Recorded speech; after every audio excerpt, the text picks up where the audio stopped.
ஏமாத்திட்டு இருக்காங்க. இத்தனை சீசனையும் கேப்டன்சி டாஸ்க்கு வந்து எல்லாரும் கும்பலா சேர்ந்துட்டு வந்து யார் பெஸ்ட் பெர்ஃபார்மர்னு சொல்றாங்களோ, வேலை செய்யறவங்களையும் சொல்லுவாங்க, செய்யாதவங்களையும் சொல்லுவாங்க, பிடிச்சவங்களையும் சொல்லுவாங்க, பிடிக்காதவங்களையும் சொல்லுவாங்க. ஆனா அவங்க கேப்டன்சி டாஸ்க்ல நிக்க வைக்கிறதுக்கான ஒரு விஷயம் நடக்கும். போன சீசன்ல தீபக், ரஞ்சித் சார் எல்லாருக்கும் இதுதானே நடந்தது. விஷால் கூட ஒண்ணுமே பண்ணாத விஷால் கூட கேப்டன் ஆனாரு. ஒரு வாரம் எப்படி ஆனாரு? இந்த ஒரு செலெக்ஷன் ப்ராசஸ் தான். இதுவே டோட்டலா மாத்தணும். ஓகே, இதுல வந்து பாரு வந்து ஏன் சொன்னாங்க அப்படின்னும் போது, ஏங்க இப்போ ஊரில் எல்லாரும் ஸ்ட்ராட்டஜி ப்ளே பண்ணும்போது ஊர் கூட பாரு மட்டும் ஒத்து போகக்கூடாதா? பாரு மட்டும் வந்துட்டு உண்மையை பேசுகிறோம், ஓப்பனாக இருக்க, எனக்கு பிடிக்கலன்றதை ஓப்பனாக சொல்லி பகையை சம்பாரிச்சிக்கணும்னு அவங்க வாங்கின பகை பத்தாதா?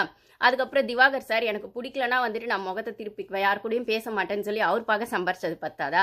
ஆனால் பிடிக்கலனாலுமே நாங்கள் நல்லவங்களாவே நடிப்போம், நியாயமாகவே இருப்போம் அப்படின்னு சொல்லிட்டு ஒரு நல்லவங்க கேம் ஆடுறாங்களே, அவங்கெல்லாம் வந்துட்டு நல்லவங்க அப்படின்னா ஓப்பனாக பேசிட்டு பொல்லாதவங்க பேர் வாங்கிட்டு அந்த ஒரு பொல்லாப்பு சம்பாதிச்சிட்டு இருக்கவங்க அப்படியே தான் சம்பாதிக்கணுமா என்ன?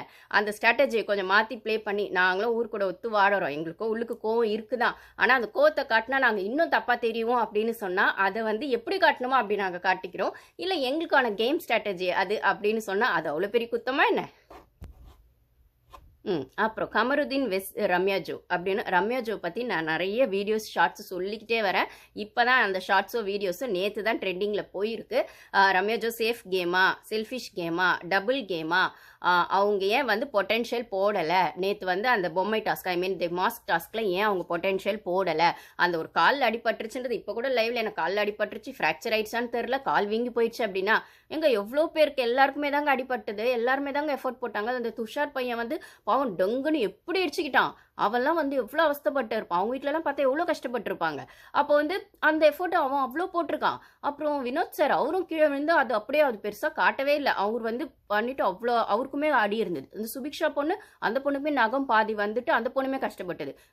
வியானா வந்து மேலே கெமி, அவங்களோட பொட்டன்ஷியல் எவ்வளோ இருக்கும் கெமி, அவங்க பண்ணோன்னே அந்த பாடி பவர் வந்து ஃபுல்லாகவே அவங்களுக்கு வந்து அது கிராப் பண்ண முடியாமல் அவங்க அழவே செஞ்சுட்டாங்க.